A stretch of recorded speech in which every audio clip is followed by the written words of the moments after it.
Everyone speaks so highly of you. My ex never had a problem with this. My mother agrees with me, by the way. Funny how these little comparisons always seem to land right where it hurts, and always seem to have a third person standing behind them. That's triangulation. Pulling a third party into a two-person issue, so you're no longer dealing with a person, you're dealing with a crowd they've assembled. Today I'll show you how it works, why it's so disorienting, and how to step out of a game you never agreed to play. The careful note first, mentioning other people isn't automatically manipulation. Sometimes a friend's perspective is genuinely useful. As always, we're watching a pattern, not diagnosing a person. What we're naming today is the specific move of using a third party as a weapon, a shield, or a wedge. Here's the idea.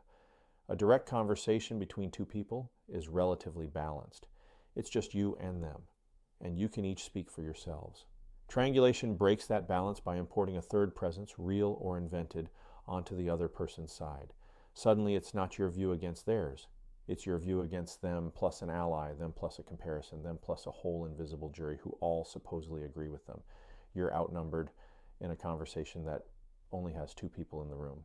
So here's the one thing I want you to carry out of this video. The third person is almost never there to help. They're there to make you feel outnumbered, off balance, and competing, when the only relationship that actually needs sorting out is the one right in front of you.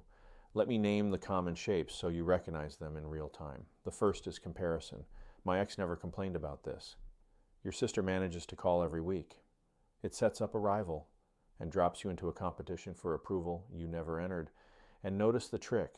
You can't win it because the comparison person isn't real in the room. They're a perfectly edited character invented to make you fall short. The second is the invisible jury, the appeal to a vague crowd who all supposedly agree. Everyone thinks you've changed.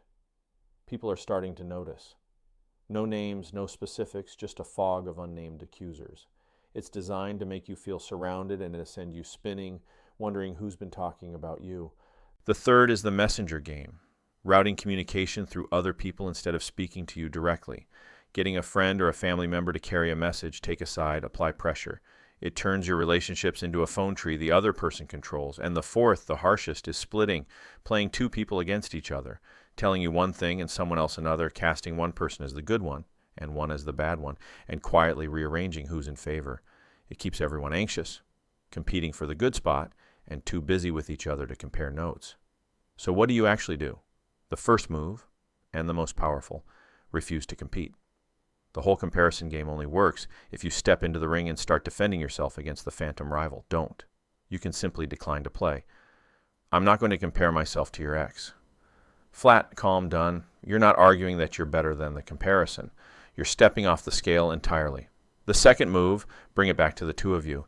Gently drag the conversation back to the only two people who are actually in it. I'm not interested in what everyone supposedly thinks. If you have a problem with me, let's talk about it. Just us. This strips out the imported crowd and puts the issue back on the table where it can actually be dealt with. The third move, go direct and compare notes. When someone is routing messages or splitting people apart, the antidote is the one thing the tactic depends on you not doing. Talking directly to the other people involved. Splitting collapses the instant two people who were set against each other actually sit down and share what they were each told. Sunlight is the whole cure. Where it's safe to, go straight to the source instead of through the messenger. Now the honest part, triangulation is disorienting in a specific way. It doesn't just hurt, it makes you feel alone, like the whole world quietly agrees you're the problem. That isolation is the point, not a byproduct. So the counter isn't just verbal moves, it's keeping real, direct relationships alive, the people you can check reality with, so that no one gets to be the sole narrator of what everyone thinks of you. A manipulator's power grows in the gaps between people. Don't leave those gaps unattended. And notice the pattern. Anyone can mention a third person now and then, but someone who reliably manages you through comparisons, invisible juries, and messengers is showing you how they operate.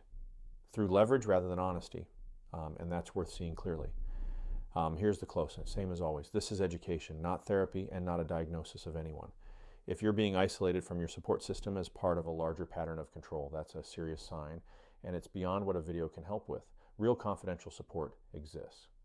For immediate emotional crisis, call or text 988. For domestic violence support, call the National Domestic Violence Hotline at 1-800-799-7233. Text START to 88788 or visit thehotline.org. So the next time a third person suddenly appears in your two-person conversation, the ex, the crowd, the messenger, step out of the ring. There are only two people who need to sort this out, and you're one of them. Keep it there. Next video. The promise of a golden tomorrow that never quite arrives. The wedding someday, the trip next year, the change that's always coming. Used to keep you invested in a future that stays permanently out of reach. Future faking and how to value what's shown over what's promised. Subscribe so it's there when you need it.